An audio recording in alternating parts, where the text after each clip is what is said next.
Semuanya, balik lagi sama Teh Move, ibu rumah tangga belajar. Sebagai ibu rumah tangga ya yang sangat sensitif sama harga bahan-bahan pangan gitu ya, di warung, di pasar, pasti isu-isu kenaikan harga atau penurunan harga itu tuh jadi perlu dibahas sih buat saya yang sebagai ibu rumah tangga. Jadi gini ya teman-teman, beberapa waktu lalu di awal-awal Juli ya, itu kan Wamen Pertanian itu kasih pernyataan kalau harga ayam hidup di peternak itu sekitar 19.500 per kilonya, dan untuk telur itu sekitar 24.000 gitu kalau nggak salah ya.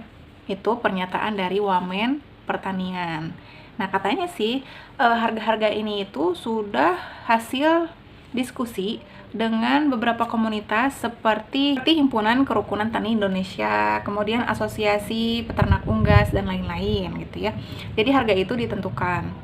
Cuman yang jadi pertanyaan, harga itu gimana nyampenya ke konsumen seperti saya ini ya, ibu rumah tangga gitu.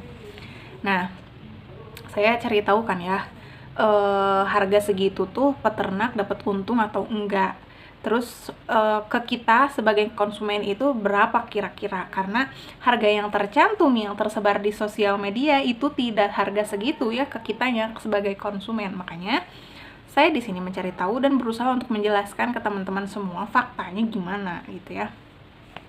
Jadi waktu MBG pada libur itu harga-harga tuh sempat turun ya, harga-harga ayam, harga telur itu sempat turun.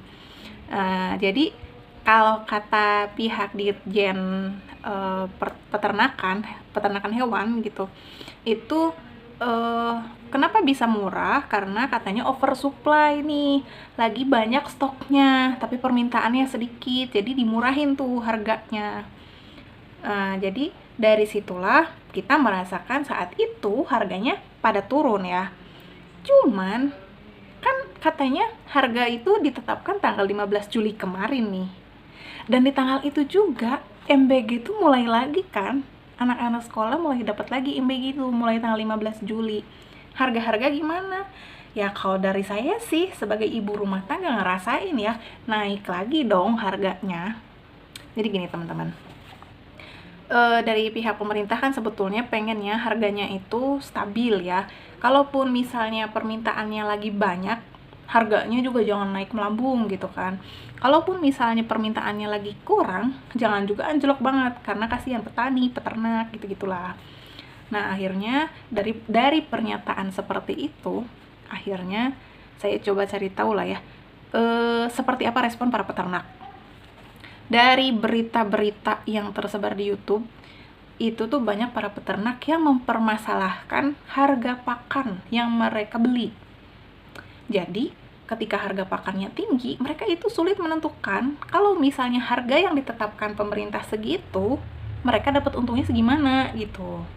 Jadi, sebetulnya mereka itu nggak masalah kalau misalnya harga ayam hidupnya per kilonya 19.500, tapi pakannya juga bisa murah. Nah, itu mereka juga masih bisa dapat untung. Saya simulasiin ya. Saya mencari tahu lah gitu, harga-harga pakan saat ini berapa. Ternyata ada di kisaran 8.000 sampai 9.000 per kilonya. Dimana satu ekor ayam itu menghabiskan 1,5 sampai 1,6 kilo pakan ayam sampai dia panen, sampai dia siap disembelih gitu ya. Nah, itu tuh menjadi hitungan dong. Kalau misalnya pakannya di harga segitu, hitung aja deh kira-kiranya pakan itu ngabisin sekitar 12.000 sampai 12.800 per kilo ayam. Itu semasa hidupnya si ayam. Nah, jadi gini, modal yang digunakan ya sama para peternak itu dari pakannya, terus juga dari bibit ayamnya, mereka itu beli anak ayam juga, terus mereka juga ngurusin kandangnya, beli vitaminnya, imunisasi juga kan ayam-ayamnya, pokoknya semuanya diurusin dari awal sampai mereka siap dijual. Nah, dari semuanya itu yang paling besar memang pakan, 65 sampai 70%. Saya ngitung tuh, kalau misalnya harga pakan per kilonya sekitar 8.000 sampai 9.000, itu modal kan yang di modal pakan doang yang dipakai untuk satu ekor ayam itu sekitar 12.000 sampai 12.800. Belum lagi ditambah mereka harus beli bibit dulu kan, beli anak ayamnya dulu sekitar 5.000 sampai 7.000 per ekor. Belum lagi sekitar 10 sampai 15% mereka harus mengalokasikan modal mereka untuk ngurusin kandang, vitamin, sirkulasi udara di kandang, pokoknya semuanya deh gitu ya. Nah, itu tuh kalau di total-total dengan harga pakan 8.000 sampai 9.000 tadi, modalnya doang udah 19.500. Jadi, ketika pakannya masih di harga segitu, para peternak kebingungan kan? Ini gimana kalau misalnya harganya harga jual dari peternak ayam hidupnya per kilo 19.500, tapi untuk harga modalnya juga mereka segitu juga, 0 rupiah dong, nggak ada untung sama sekali. Dengan masa hidup ayam yang siap dipanen itu sekitar 28 sampai 35 hari. Udah mah mereka capek-capek kan ngurusin dari anak ayam gitu ya, dirawat setiap hari sampai 1 bulan lamanya, kemudian dijualnya ke tengkulak gitu. Jadi ini teman-teman tahapannya ya, dari peternak abis itu langsung ke tengkulak, dari tengkulak abis itu langsung ke rumah potong ayam, dari rumah potong ayam ke pasar, dari pasar barulah kita ke konsumen atau ke warung eceran gitu ya. Nah, itu tuh kan prosesnya panjang. Ketika harganya lagi pada turun karena kelebihan pasokan, akhirnya tengkulak yang minta ke peternak untuk turunin harganya ya. Soalnya ini permintaannya lagi sedikit nih. Sedangkan ayamnya banyak nih, gimana? Turunin ya harganya gitu. Lah, kan kalau peternak gimana lagi? Ini udah harus siap panen, udah harus siap dijual, tapi tengkulak minta harganya dikurangin. Mau gimana? Mereka aja udah hitung-hitungan, kira-kira mereka hanya dapat berapa gitu per ekor ayamnya dengan durasi waktu 1 bulan namanya. Makanya dari situ ya para peternak lah yang di sini yang protes. Soalnya kalau misalnya harganya lagi naik, kadang-kadang peternak itu nggak ngerasain juga rasanya naik harga gitu. Jadi ya mungkin gini ya, pemerintah juga udah mulai ngusahain sih katanya dengan menyiapkan pakan subsidi jagung tuh. Itu mereka jual melalui koperasi peternak sekitar 5.000 sampai 5.500 lah per kilo gitu. Nah, di situ kalau saya hitung harga segitu mungkin per ekornya para peternak bisa mendapatkan keuntungan 4.000 rupiah. Kemungkinan. Tapi ya balik lagi, apakah pakannya hanya jagung? Kan banyak jenis pakan yang dikonsumsi ya. Nah, itu juga kan harus dipertimbangkan juga. Ya, harus lebih bisa diperhitungkan lagi lah baiknya gimana. Terutama pakan-pakan lah ini ya, peternak-peternak pada pakai pakan yang mana, tolonglah ke produsen pakannya gitu ya, bisa ditekan lagi harganya supaya peternak tidak merasa rugi banyak gitu. Mereka kan yang ngurus dari awal sampai akhirnya gitu.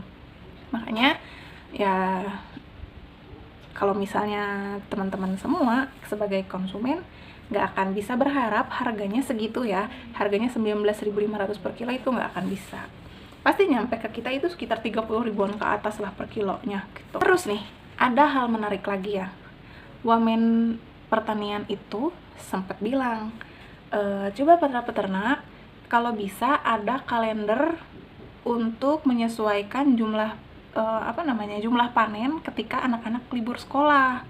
Ketika libur sekolah jumlah produksinya segimana.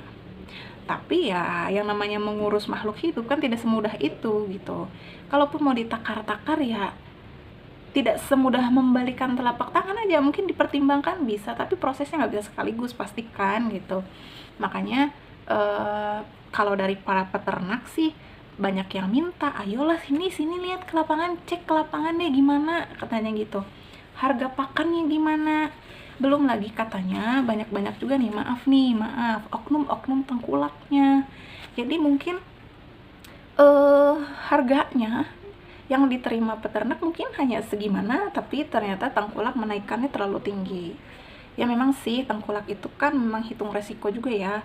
Kayak misalnya kalau misalnya hewannya dibawa dalam keadaan hidup dari peternak sampai ke rumah potong, itu kan mereka resikonya mungkin ada yang mati di jalan atau ada yang sakit gitu kan, ayam-ayamnya itu. Ya mungkin itu juga memperhitungkan, belum lagi bensin untuk para tengkulak ini menjemput hewan-hewan ayam ini gitu. Terus gimana sama telur? Telur harganya sekarang mulai naik lagi sih saat MBG udah mulai lagi. Jadi ayam petelur itu pakannya dibutuhkan lebih banyak lagi, karena masa produktif ayam petelur itu sekitar 2 tahun umurnya. Jadi kalau misalnya dari kecil ayam sampai 2 tahun, mungkin baru di umur setengah tahun lah ayam ini bisa bertelur. Tapi dalam 1,5 tahun sisanya itu, mereka kemungkinan dalam 1 ekor ayam menghasilkan 26-31 kg selama 2 tahun itu. Jadi kalau misalnya keuntungannya Rp500 per kilo sampai Rp2.000 per kilo, coba teman-teman hitung aja. Itu keuntungan 1 ekor ayam selama 2 tahun. Sedangkan tidak semua peternak itu punya banyak jumlah hewannya. Makanya banyak banget peternak-peternak kecil yang ngasih harga jualnya itu seperti harga langsung ke konsumen. Saya pernah menemukan beberapa peternak kecil di tempat itu juga melakukan pemotongan, di tempat itu juga termasuk menjual harga yang mungkin tidak setinggi harga konsumen, tapi tidak juga ngepas seharga ayam hidup gitu. Jadi mereka tetap ngambil untung. Nah itu ya teman-teman. Jadi ya sebagai ibu rumah tangga ya, pengennya sih bisa nggak harganya stabil aja gitu, meskipun ada MBG. Soal MBG terserah ya, cuman maksudnya kami ini ibu-ibu rumah tangga juga kan harus beli masak, makan untuk satu keluarga.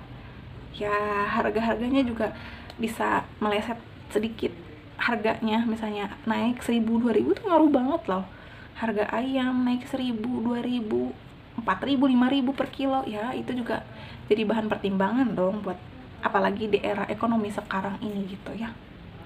Jadi teman-teman, itu kurang lebih hasil saya mencari tahu apakah harga ini worth it juga gitu kan. Ya kita nggak tahu juga. Coba teman-teman yang peternak, kalian ngejual harga ayam hidupnya berapa? Terus buat teman-teman tengkulak, kalian kurang lebih bisa menghabiskan berapa rupiah sih? Atau ngambil keuntungan berapa gitu? Karena mungkin ngambilnya kalau dari mulai rumah potong ayam sampai pasar itu kayaknya ngambilnya sedikit gitu deh. Jadi supaya kita juga paham gitu, apa sih yang jadi tantangan para tengkulak ini. Terus kalau dari peternak kan udah pasti banyak banget ya resikonya dari awal ngurusin makhluk bernyawa ini gitu kan. Dari kecilnya sampai mereka siap panennya, jangan sampai sakit lah, jangan sampai mati. Itu pasti akan kerugian besar gitu kalau misalnya ada yang sakit, mati, atau tersebar virus kan itu. Terus juga karena harga pakan yang mulai tinggi itu, ternyata banyak juga para peternak yang ngutang dulu nih pakannya gitu, karena nggak kebeli itu ya, jadi beban lagi kayak gitu ya teman-teman. Jadi teman-teman silahkan simpulkan sendiri untuk masalah ini gimana. Kalau dari saya sih masih berharap apapun kondisinya tolong harganya stabil aja, termasuk musim lebaran gitu ya. Kita sering sekali harganya tuh naik gitu ya, gitu deh. Nah itu aja ya teman-teman, terima kasih, dadah.